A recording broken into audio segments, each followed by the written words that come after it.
Hey everyone, welcome back to my YouTube channel. अगर आपको मेरी वीडियोस पसंद है तो प्लीज़ एक लाइक कमेंट और सब्सक्राइब कर जरूर बताना आपको ये कैसा लगा। गाइस, आज मेरा थोड़ा सा गला बैठा हुआ है तो मेरा आवाज़ थोड़ा अलग आएगा, इसीलिए आज के लिए आई एम सॉरी। तो चलिए हम आज की पार्ट को स्टार्ट करते हैं।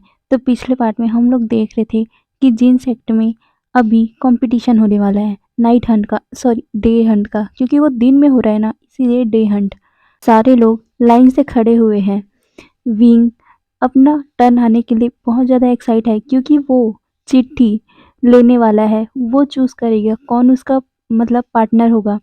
विंग उस बॉल को मतलब उसके पास वो बॉल आ गया था। वो उस बॉल से एक चिट निकालता है। जैसे ही उस बॉल मतलब उस चिट्ठी में लिखा हुआ नाम पढ़ता है ना, विंग शॉक में सामने की तरफ देखता है जहाँ पर वांग जी खड़ा था। सारे लोगों ने अपना अपना पार्टनर चूज कर लिया था। हाँ, जिसको चीट मिली थी उन्होंने उस चीट के नाम को पढ़ लिया था, उन्हें पता चल गया था।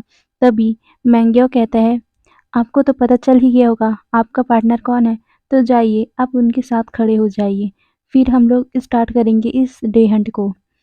सारे बच्चे मतलब सारे लोग राजकुमार राजकुमारियाँ अपना सर नोट करते हैं। फिर सारे धीरे धीरे करके जाने लगे। विंग भी जा रहा था, वो भी धीरे धीरे करके उन लोगों के पास आ रहा था। किसके पास? वांग जी के पास। वांग जी बस उसी को देख रहा था। विंग और उसकी नजरें एक दूसरे से हट ही नहीं रहा था। वांग जी को लगा क्या शायद विंग के हाथों में जो चीट है वो उसके नाम का है। ये बोलकर वो मन में हल्का सी स्माइल करता है। उसे लग रहा था कि हाँ, वही होगा। जब उसका लाइफ पार्टनर है तो उसका नाइट हंट का पार्टनर भी वही होगा। ये सोचकर वो थोड़ा-सा अपने मन में ही खुश होता है। ना जाने क्यों उसे अच्छा लग रहा था कि विंग उसके पास आ रहा है। वो दोनों एक दूसरे को देख रहे थे। विंग उसके पास आते हुए बोलता है, मैंने सोचा नहीं था कि तुम मेरे पार्टनर होगे, पर अब क्या करें, डेस्टिनी में यही लिखा है। ये बोलकर वो वांग जी की तरफ देख रहा था। वांग जी उसकी आंखों में देख रहा था। तभी विंग कहता है, म्या म्या देखो, हमें गॉड ने, हमें डेस्टिनी ने एक दूसरे का पार्टनर बनाया है। लाइफ पार्टनर ना सही, पर नाइट हैंड का पार्टनर तो बनाया ही है। ये बोलकर वो म्या म्या को विंग करता है। म्या म्या शर्मा गई क्योंकि अभी म्या म्या को भी नहीं लग रहा था कि विंग उसका पार्टनर है। उसे लगा था कि वांग जी का पार्टनर होगा, पर अचानक से उसका पार्टनर विंग को ऐसे मतलब विंग ने जब म्याम्या का नाम लिया ना, वांग जी तो शॉक में पड़ गया। वो सोच रहा था क्या विंग का पार्टनर म्याम्या है? म्याम्या एक ओमेगा है। तो उसे अच्छा नहीं लगा, मतलब वांग जी को अच्छा नहीं लगा कि विंग का पार्टनर उसके सिवा कोई और हो सकता है। वांग जी को देखकर विंग टीजिंग टोन में बोलता है, तुम्हें पता है मैमा, मैं तो डर गया था। मुझे लगा कि कोई कोई खड़ूस सा इंसान मेरा पार्टनर होगा, पर मैं ना गॉड को थैंक्स कहता हूँ कि मेरी पार्टनर तुम हो। तुम कितने क्यूट हो। काश ये जो नाइट हंट का पार्टनर है ना, तुम मेरी लाइफ टाइम की पार्टनर बन जाओ। ये बोलकर वो उसे टीज करता है। वांग जी ये सुनकर अपने बिचन पे हाथ कस लेता है। उसे ये सुनकर गुस्सा आ गया। वो विंग की तरफ टेढ़ी आई से देखने लगा। विंग भी उसको देखकर स्माइल करते हुए बोलता है, ओह राजकुमार लैन, आपका पार्टनर कौन है? आपको मिला नहीं क्या? मैं समझ सकता हूँ, आपकी जैसे खड़ूस के साथ कौन रहेगा? पर जो भी रहेगा ना, सच्ची मैं बोल रहा हूँ, उसकी किस्मत खराब होगी। बेचारे को आपको सहन करना पड़ेगा ना। ये बोलकर वो पपी सा आई से ब्लिंक कर रहा था। वांग जी अपने आँख को बंद करके अपने गुस्से को मतलब कंट्रोल करने की कोशिश कर रहा था। उसे लिटरली बहुत ज़्यादा गुस्सा आ रहा था। विंग उसके पास आया और उसके सामने से उसने म्यामा का हाथ पकड़ लिया। कैसे? कैसे वो किसी और ओमेगा का हाथ पकड़ सकता है? वो भी अपने ही हस्बैंड के सामने। वांग जी को सच में गुस्सा आ रहा था। तभी वांग जी उसे गुस्से में कुछ बोलने ही वाला था, तभी उसके पास एक पर्सन आता है। वो मोशेन्यू था। मोशेन्यू भी एक ओमेगा है। अभी मोशेन्यू का पार्टनर वांग जी है। मोशेन्यू वांग जी से कहता है, राजकुमार लैन, मैं आपका आज का पार्टनर हूँ, तो चले, हम में लेट हो जाएगा। वांग जी पहले मोशानू के देखता है, फिर विंग को, फिर मोशानु को। फिर वो इस्मक करते हुए बोलता है, चलते हैं ना। पता है तुम्हें, मुझे लग रहा था कि मेरा पार्टनर कोई एरोगेंट सा इस जैसा इंसान होगा। ये बोलकर वो आंखों से ही विंग की तरफ इशारा करता है। मोशेन्यू और म्याम्या विंग की तरफ देखते हैं। फिर वांगजी कहता है, पर मुझे यकीन नहीं हो रहा है कि मेरा पार्टनर तुम जैसा क्यूट सा में होगा। मुझे सच में लग रहा था कि मेरा पार्टनर कोई दूसरा। छोड़ो छोड़ो, वैसे मुझे ना खुशी है कि तुम मेरे पार्टनर हो। ये बोलकर वो मोशेनु के पास एक कदम आगे जाता है। ये देखकर ना वहाँ जितने लोग थे वो शॉक में पड़ गए। द लान वांगजी किसी ओमेगा के पास इतने करीब हो, क्या हो गया ये? कौन सा सूरज मतलब सूरज कहाँ से निकला? सबके दिमाग में यही चल रहा था। वहीं विंग विंग की तो आंखें बहुत छोटी छोटी सी हो गई थी। वो घूर कर वांगजी की तरफ देख रहा था और अपने मन में सोच रहा था, इसकी इतनी हिम्मत कि ये किसी ओमेगा के इतने करीब जा रहा है। इसे तो पर वो अपने ख्वाबों में ऐसे ही आगे खोया रहता या आगे कुछ सोच पाता। तभी मैं उसका हाथ पकड़ते हुए बोलती है, विंग चलो ना हम लोग चलते हैं। विंग उसको देखता है, फिर अपने हाथ को, फिर वांगजी को। वांगजी ने जब ये सुना था ना, तब वो वांग मतलब मैम्या और विंग की तरफ देखा था। और जब उसकी नजरें विंग और उसके हाथों पे पड़ी ना, उसके ना हाथ फिर से बेचैन पे टाइट हो गया था। वो सोच रहा था, इस लड़की की इतनी हिम्मत, इसने विंग का हाथ पकड़ा। पर विंग उसकी आंखों को मतलब समझ रहा था, इसीलिए जानबूझकर विंग ने भी उसके हाथों पे अपना हाथ रख दिया और उसके कंधों पे हाथ रखते हुए बोलता है, चलते हैं। वैसे भी किसी के पीछे टाइम वेस्ट करने से अच्छा हम नाइट हंट करते हैं और साथ में थोड़ा टाइम भी स्पेंड कर लेंगे।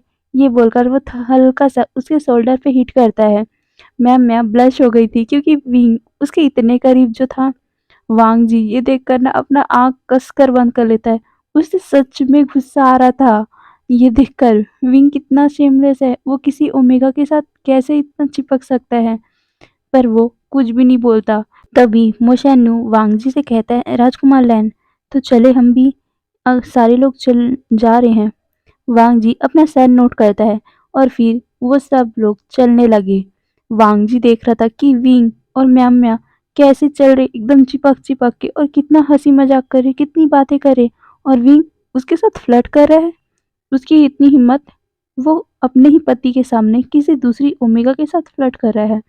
ये सोचकर ना वांग जी को और भी ज्यादा गुस्सा आ रहा था। उसका हाथ बिचेन पे इतना ज़्यादा टाइट हो गया था ना, उसकी पूरी हथेली रेड पड़ गई थी। बेचारा बिचेन भी सोच रहा होगा, अरे भाई मेरा मेरे ऊपर क्यों गुस्सा निकाल रहे हो? जिस पे गुस्सा आ रहा है उस पे निकाल लो ना। बिचेन यही सोच रहा होगा। वांग जी वही मतलब विंग और म्याम्या को भी देख रहा था। उसकी नजरें और कहीं पर भी नहीं थी, बस उन दोनों और उनके हाथों पे थी। बस इसीलिए वो धीरे-धीरे आगे बढ़ता गया। उसके पीछे जो ओमेगा था मतलब मोशियानु था, वो उसे रोकने की कोशिश करते हुए बोलता है, राजकुमार लैन आप इतना फास्ट क्यों चल रहे हो? मैं एक ओमेगा हूँ, मेरा स्पीड आपकी जैसा तेज नहीं है। वांग जी जब ये सुनता है, वो रुक गया और वो उसकी तरफ देखते हुए कहता है, ओह मुझे माफ़ कर दो। मैं बस मैं ऐसे ही चलता हूँ ना, इसलिए मेरी आदत है। ये बोलकर वो थोड़ा-सा अपनी नज़रों को दूसरी तरफ कर लेता है। मोशेन्यू अपने आप को ठीक करते हुए बोलता है, हाँ, कोई बात नहीं, तो प्लीज़ आप थोड़ा-सा स्लो चल सकते हो मेरे साथ। ये बोलकर वो वांग जी को देखता है। वांग जी भी उससे कहते हैं, क्यों नहीं, मैं तुम्हारे लिए तो थोड़ा-सा चल ही सकता हूँ धीरे। ये बोलकर वो विंग की तरफ नैरो आई से देखता है, क्योंकि जब मोशेन्यू ने चिल्ला के बोला था ना, तो विंग की नज़रें भी वांगजी की तरफ हो गई थी और उसने वांगजी और मोशेन्यू की बातें सुनी थी। इस कारण ना विंग की भी आंखें तन गई थी। वो उसने भी अपनी मुट्ठी कस ली थी और वो उसे इग्नोर करके म्याम्या से कहते हैं, म्याम्या चलो हम लोग चलते हैं, फालतू अपना मूड नहीं खराब करते। ये बोलकर वो फिर आगे आगे चलने लगा। म्याम्या भी उसके पीछे पीछे जा रही थी। वहीं वांगजी कहता है, तो चले। मोशेन्यू अपना सर नोट करता है और फिर सभी लोग वहां से चलने लगे। अब सभी वहाँ जंगलों के पास भी पहुँच चुके थे। तभी मैंग्याओ कहता है सबको, राजकुमार, राजकुमारियाँ, आप सभी को अब अलग-अलग होना पड़ेगा। जो जिसका पेयरिंग है, वो उसके साथ अब अलग-अलग रास्तों से जाएगा और आपको शाम तक का टाइम दिया जा रहा है। आप शाम तक जितने भी नाइट मतलब डे हंट करोगे, जितने भी आप चीज़ें पकड़ोगे, जितना भी हंट करोगे, उसके हिसाब से हम विनर का अनाउंस करेंगे। ये बोल वो सबको ग्रीट करता है।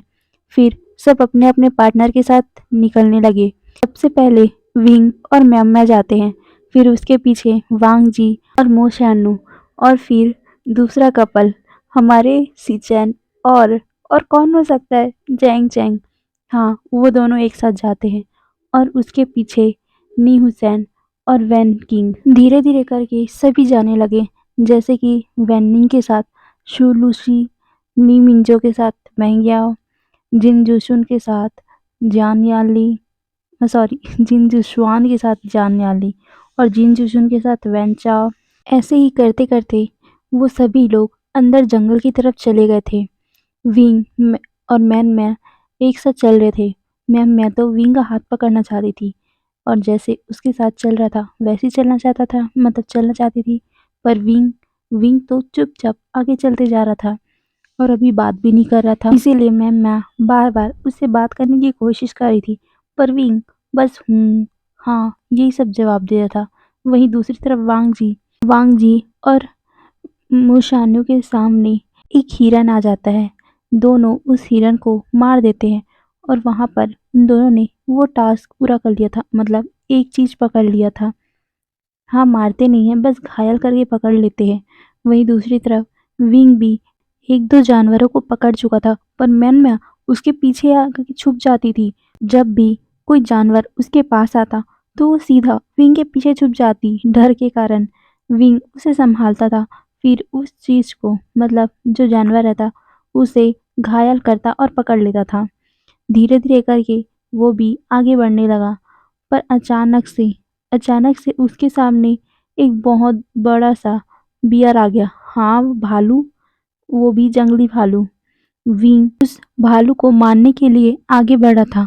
वो भालू भी उनकी तरफ आ रहा था, पर जब म्यामा ने उनको आते हुए देखा, मतलब भालू को उसकी तरफ आते हुए देखा, उसने जोर से एक चीख मार दी, जिसके कारण विंग का ध्यान म्यामा की तरफ हो गया और वो भालू ने विंग के शोल्डर पे एक खरोंच मार दी।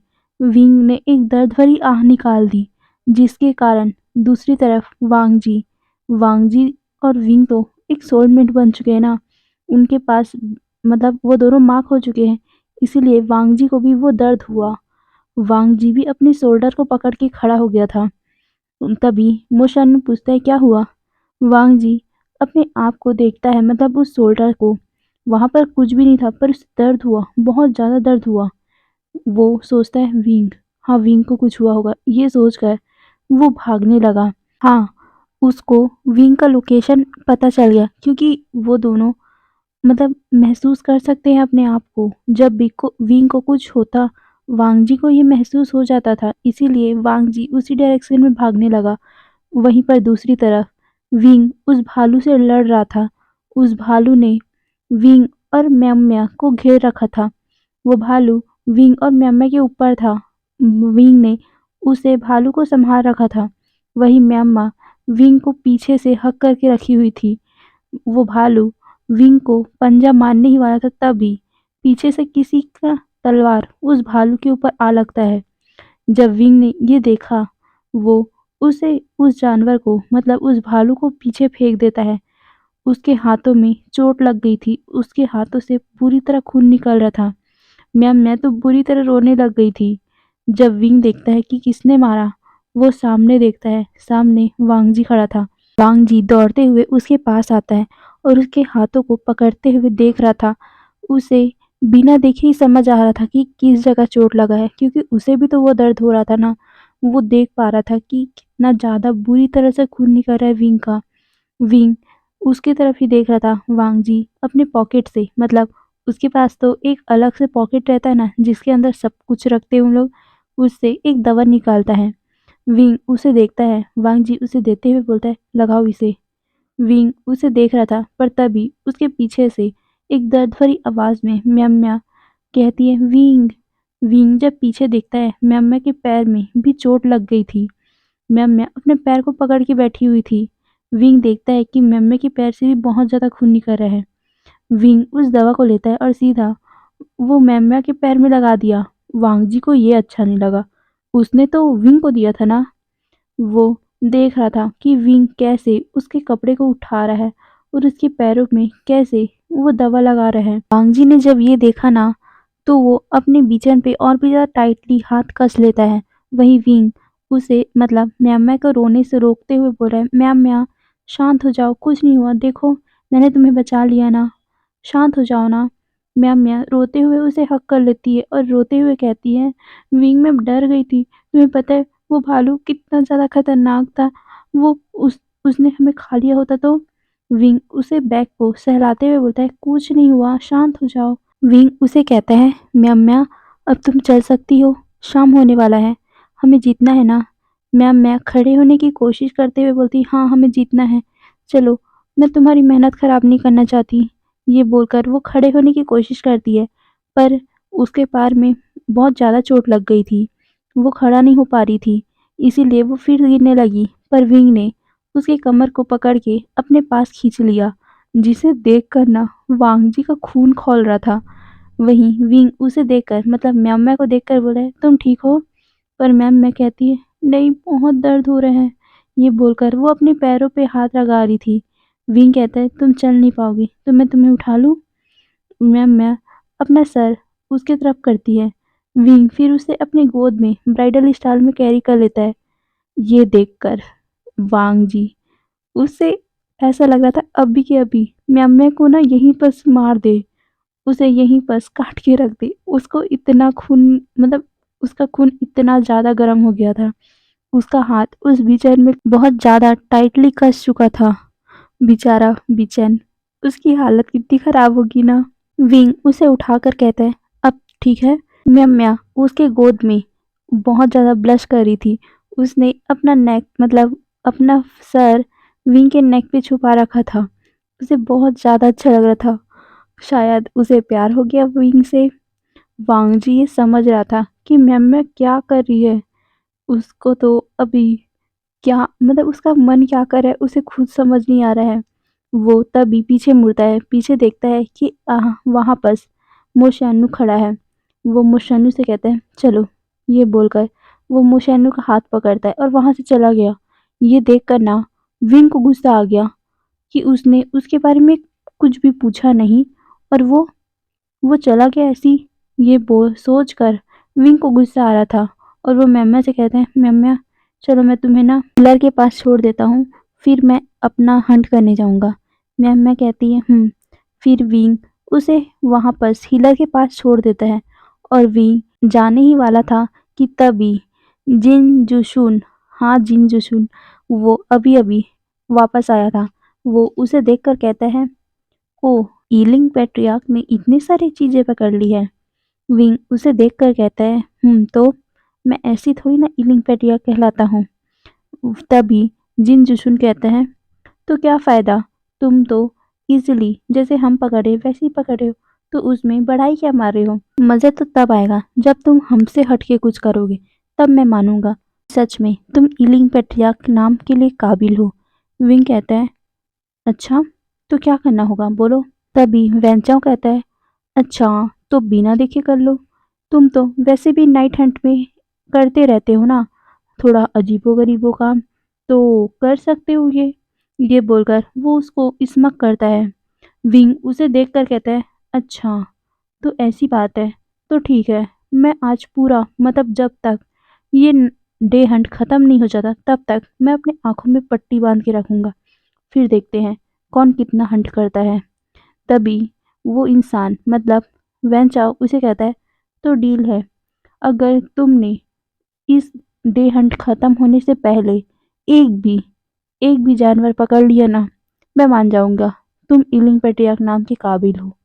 विंग कहता है, तो ठीक है, अगर मैं ये टास्क जीत गया तो तुम्हें मेरी घुटनों पे आके माफ़ी मांगना होगा और ये बोलना होगा कि हाँ, ईलिंग पेट्रियार्क मैं हूँ, मतलब विवुश्यान है और तुम उससे कमज़ोर हो, बोलोगे तुम। वैन चाओ थोड़ा सा मुंह बनाता है। फिर जिन जुशुन कहता है, ठीक है, तुम करके तो बताओ। विंग कहता है, तो डील। ये बोलकर वो अपने ही हाथों में बंधे जो कपड़ा था ब्लैक कलर का, वो अपने आंखों में बांधता है और फिर अंदर की ओर जाने लगा। उसे कुछ दिखाई तो नहीं दे रहा था, पर हाँ, वो अंदर जा रहा था। उसे सब सुनाई दे रहा था। वो हर एक चीज पे नोटिस कर रहा था। विंग धीरे धीरे अंदर की ओर जाता है। वैन चाओ और जिन जुशुन उसे तंग करने के लिए उसके पीछे पीछे जा रहे थे, पर तभी वहां पर वैन निंग और शाओलुशी आ गए थे, साथ में नी हुसैन और वैनचिंग भी। वो सभी उनके साथ आते हुए कहते, क्या कर रहे हो यहाँ? तुमने कुछ पकड़ा? तभी वैन चाओ कहता है, तुम लोगों को अपना काम करना चाहिए, ना कि हमारे काम से काम रखना चाहिए। हटो यहाँ से। ये बोलकर वो उसको हटाता है और फिर आगे देखता है तो वहां पर विंग नहीं था।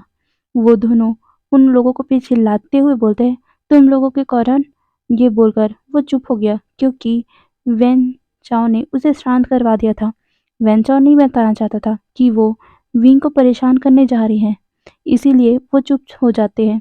तभी वैनचिंग कहती है, क्या तुम लोग क्या कर रहे थे? कुछ उटपटांग हरकत तो नहीं कर रहे थे ना वैन चाओ? वैन चाओ उसे कहता है, नहीं, कुछ नहीं कर रहे थे। बस एक जानवर वहां था तो उसे पकड़ने जा रहे थे। तुम लोगों बीच में आकर उसे भगा दिया ना।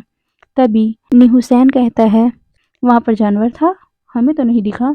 ये बोलकर वो पीछे देखता है, पर वैन चाओ उसे इग्नोर करते हुए बोलता है, पर शीजे, तुम यहाँ क्या कर रही हो? तुम जाओ ना पकड़ने। गाइस, यहाँ पर वैन चाओ, वैन निंग, वैन किंग सभी भाई ब्रदर हैं, ठीक है? यहाँ पर वैन निंग और वैन चाओ और वैन किंग में कोई ऐसी दुश्मनी टाइप का कुछ नहीं है, ठीक है? वैन किंग कहती है, तो तुम लोग भी जाओ, शाम होने वाली है, तुम्हें भी तो पकड़ना होगा ना। वैन चाओ कहता है, हाँ हाँ, हम जा रहे हैं। आप जाओ, हम लोग चले जाएंगे। ये बोलकर वो जिन जुशन का हाथ पकड़ता है और दूसरी तरफ निकल गया। वहीं उन लोग भी इधर उधर चले गए थे। वहीं दूसरी तरफ विंग विंग को किसी की आहट सुनाई देती है। विंग उस तरफ, मतलब जिस तरफ आहट आई थी उस तरफ जाने लगा। वो देखता है कि शायद कोई छोटा मोटा जानवर होगा। वो उसे पकड़ने की कोशिश करता है। उसे, मतलब उसे कुछ दिखाई तो नहीं दे रहा था, पर हाँ, महसूस हो रहा था कि कहाँ वो जा रहा है। शायद उसे लग रहा था कि कोई छोटा-सा जानवर होगा, इसीलिए वो नीचे-नीचे अपना हाथ कर रहा था, पर उसके सामने कुछ आ ही नहीं रहा था। वो कह रहा था, ये कैसा जानवर है? कितना ज़्यादा भाग रहा है। ये बोल वो इधर-उधर देख रहा था, अपने हाथों को फैला रहा था, पर तभी किसी ने उस जानवर को बेहोश कर दिया और वो विंग के सामने ही रख दिया। विंग ने जैसे ही उस जानवर को देखा, मतलब उसके हाथ में वो जानवर आया, विंग खुश होते बोलता है, वाओ, हाँ, फाइनली कुछ किए बिना ये मिल गया। मैं कितना लक्की हूँ ना। ये बोलकर वो उस जानवर को अपने पॉकेट में, मतलब जो उसकी थैली रहती है, हाँ, वो जादुई थैली जिसमें सब कुछ रखते हैं, विंग उसमें रखते हुए बोलता है, हाँ, फाइनली हो गया। अब मैं आराम से बैठा रहूँगा। अब कुछ तो नहीं करना मुझे। मेरा टास्क भी पूरा होगा।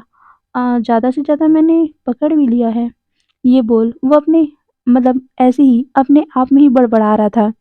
विंग सोचता है, कुछ टाइम मैं पेड़ पे सो जाता हूँ। ये बोल वो धीरे-धीरे करके सामने-सामने पेड़ पे जा रहा था।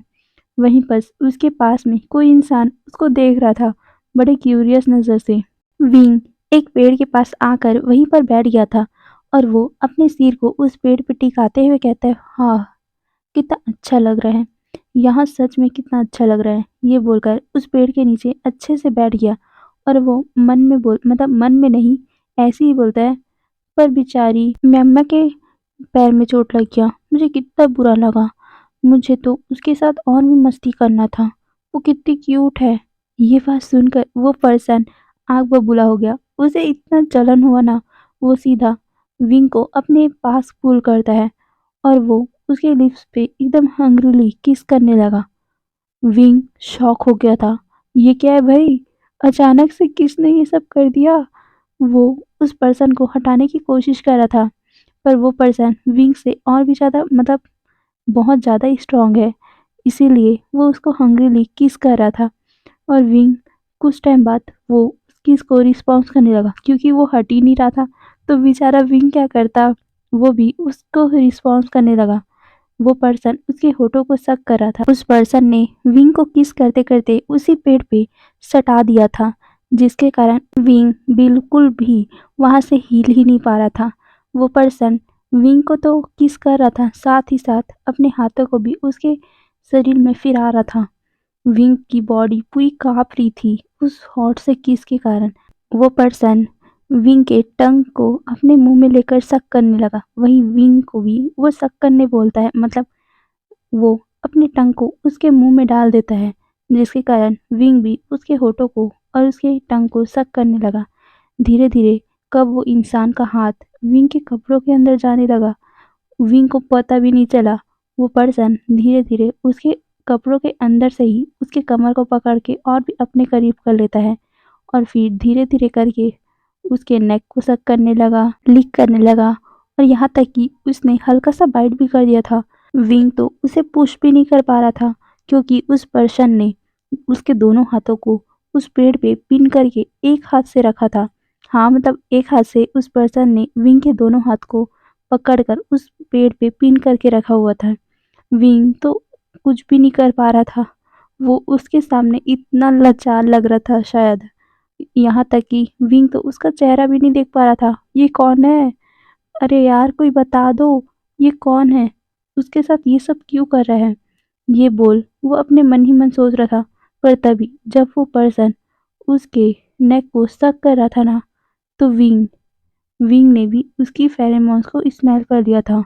जब उसे एहसास हुआ ये फेरोमोन किसका है, उसने हल्का सा बोला, लैंसहन। ये सुनकर ना, वो जो पर्सन, हाँ हमारा वांग जी, ये सुनकर उससे दूर हो गया और सीधा वहां से गायब हो गया। विंग ने जल्दी से अपना मास्क को हटाया। वो इधर उधर देखता है, वहां पर कोई भी नहीं था। उसकी ब्रीदिंग इतनी हैवी थी, वो ढंग से सांस भी नहीं ले पा रहा था। वो गहरी गहरी सांस लेकर इधर उधर देख रहा था। उसकी हालत पूरी मैसी हो रखी थी, उसके कपड़े भी ढंग से टाए नहीं थे। विंग अपने मन में ही सोचता है, उसने मुझे किस किया इतना इतना एग्रेसिव होके। ये बोलकर वो अपने होठों पे अपनी उंगली को चला रहा था। तभी उसे दर्द होता है क्योंकि उसने वहां पर अपनी उंगली रख दी थी जहां पर वांगजी ने बाइट किया था। हाँ, वांगजी ने शक करते करते उसके होठों को ही बाइट कर लिया था, क्योंकि विंग अपने होठों को खोल नहीं रहा था, उसके मुंह को खोल नहीं रहा था, इसीलिए वांगजी ने बाइट कर लिया था। विंग वो सब सोच रहा था, उसका पूरा पूरा फेस रेड हो गया था। विंग अपने दोनों हाथों को अपने फेस में रख के उसी पेड़ के सहारे खड़ा हो गया था। वो बहुत ज्यादा ब्लश कर रहा था। उसे मतलब उसे थोड़ा सा गुस्सा आया था कि वांगजी ने ये किया, पर वो किस उसे बहुत अच्छा लगा था। विंग यही सब सोच रहा था और वो ब्लश कर रहा था। उसे पहली बार अच्छा लगा था। हाँ, उसे पहले तो अजीब लग रहा था कि किसी ने उसे किस किया, पर जब वो उसने वांगजी के फेरोमोन महसूस किए थे और उसे जब पता चला था कि वो वांगजी है, वो उसे और भी ज़्यादा किस करना चाहता था।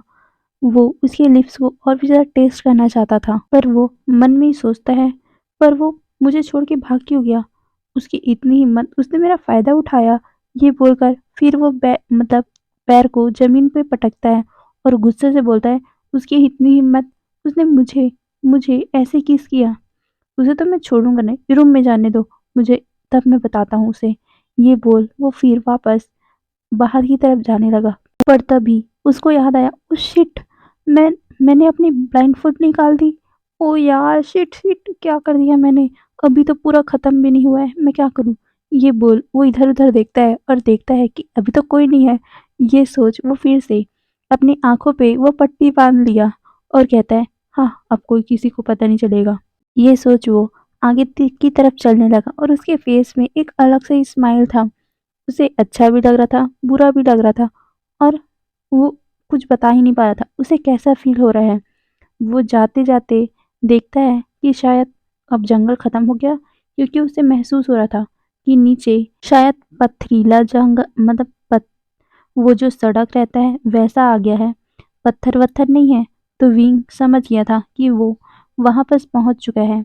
वो थोड़ा से आगे ही चलता है कि तभी उसके पास म्याम्या आती है। म्याम्या के पैरों में चोट लगा हुआ था, फिर भी वो उसके पास आती है। विंग जब म्याम्या की आवाज़ सुनता है, वो उससे कहता है, म्याम्या तुम ठीक हो? तुम ऐसे चल क्यों रही हो? तुम्हें पैर में दर्द नहीं हो रहा? तभी म्याम्या कहती है, विंग मुझे पैर में दर्द नहीं हो रहा, पर तुम अब पट्टी निकाल सकते हो, खत्म हो गया सब। ये सुनकर विंग उस पट्टी को हटाता है और कहता है, ओह हाँ। ये बोलकर वो अपने आंखों से वो पट्टी हटा के रख देता है अपने हाथों में और कहता है, तुम ठीक हो? म्याम्या उसको हाँ में जवाब देती है। फिर म्याम्या उसका हाथ पकड़ बोलती है, चलो फिर चलते हैं। विंग भी चलते चलते वहाँ पर जहाँ पर सारे स्टूडेंट थे वहाँ पर जाके खड़ा हो जाता है। विंग के हाथों में हल्का सा चोट लगा हुआ था, वहीं म्याम्या के भी पैरों में चोट लगा था, इसीलिए म्याम्या विंग के सहारे पे ही खड़ी थी। ये देखकर वांग जी को अच्छा नहीं लगा था, पर जैसे ही विंग ने उसकी तरफ देखा ना, दोनों की नजरें फिर मिली, इसीलिए दोनों जल्दी से अपने नजरों को हटा लेते हैं। वहीं विंग म्याम्या से कहते हैं, म्याम्या तुम बैठ जाओ, पर म्याम्या कहती है, नहीं नहीं मैं खड़ी हूं ना तुम्हारे साथ। ये बोलकर उसके हाथों को टाइटली पकड़ लेती है। म्याम्या को देखकर विंग कुछ भी नहीं बोलता, क्योंकि म्याम्या का पैर अभी मतलब उसके पैर में चोट लगा है ना, इसीलिए उसे हटाता भी नहीं है। पर वहीं वांग जी को ये देख के अच्छा नहीं लग रहा था, पर भी वो क्या करता, सारे लोगों के सामने वो थोड़ी ना विंग को बोल देता, हटो उससे दूर। ये ऐसा थोड़ी ना बोल सकता था, इसीलिए वो चुपचाप वहीं पर खड़ा रहा। वहीं दूसरी तरफ एक डिसिपल बता रहा था, मतलब जिन का डिसिपल बता रहा था कि किसने कितना कितना जीता है और कौन कौन इस खेल का विजेता है। हाँ, हमारा वांग जी इस खेल का विजेता है।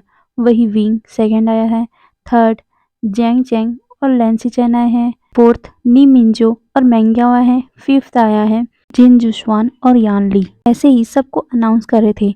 फिर विंग, यान ली और जैंग चैंग तीनों एक साथ बैठकर बातें कर रहे थे, पर तभी एक ऐसा कुछ हुआ, सारे लोग दंग रह गए थे वहां पर। विंग जब देखता है उस जगह को, उसकी मुट्ठी कस गई। वो बहुत ज़्यादा गुस्से में लग रहा था, उसकी आंखें पूरी रेड हो गई थी। वहीं यान ली और जैंग जैंग उसी तरफ देख रहे थे। तो चलिए अगले वाले पार्ट में देखेंगे ऐसा क्या हो रहा है जिसके कारण विंग इतना गुस्से में आ गया है। तो आज के लिए इतना ही, बाय बाय।